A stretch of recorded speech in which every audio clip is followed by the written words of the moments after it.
Olúwa ṣe èyí o, òtútù dá ẹ sí. Mélòó mélòó ní ká sọ lẹ́rìí ìfẹ́ Olúwa. Àpáta pàrẹ̀ wìdé, ẹ̀rí ìfẹ́ Olúwa má gbọ́n ẹnu mi. Olúwa ṣe yìí, ọmọdé rọ́pò ìwọlé mi kó bẹ̀rẹ̀ fún apọ́nbẹ́pọ̀ rẹ̀. Ó nà délé ò dúró dédé, ó rẹwà ó wuni lóbìnrin.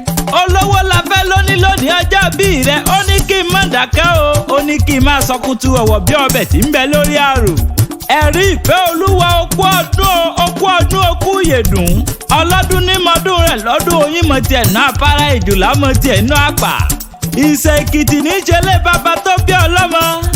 Ìwọ lọmọ Ìṣe Èkìtì, ìwọ lọmọ Akin. Ńlẹ́ o ọmọ Akínlú ọdún sẹ̀. Ugbó kọ̀kọ́kọ̀kan ti dèlú sẹ́nà pẹ̀lú ugbó àjẹ́. Àdàbàlùkò sì ló bà lórí igi lọ́jọ́ odò lọ́jọ́ sí kan pé gba ọdẹjọ́. Onímọ̀ títa níbẹ̀ tó gún ìfọ́n, àrìmọ̀ títa níbẹ̀ tẹ̀jà àpọ̀fà. Òdòdó kúkúrúkú lásán náà mi dógi lọ́jọ́ odò òun lọ́jọ́ sí kàdàbàlùkò sì síbò lọ. Ìwọ lọmọ òfìgbọ́ rẹ̀ kan jílẹ̀ ó rẹ̀ kó bá ti jílẹ̀ ńlẹ̀ bàbá tó bí ọlọ́mọ ó ní nǹkan mú ṣe. Límì jẹ́ òkè ọmọ erédè élú gbaragada. Ìwọ lọmọ agbúre àgúdì gàdà sójú òdì kárí jẹ́pọ̀ òṣèyá yan. Ọmọ ògìdó ògùn mọ́ gàrà, ọmọ àtẹ̀rànmọ́ ta òkú ọdún o. Ọdọọdún báyìí là róró tó, ọdọọdún là ráwùsà, ọdọọdún là ó mọ̀ rí o láṣẹ lọ́wọ́ Ọlọ́run láṣẹ lọ́wọ́ bàbá mi Èdùmàrè.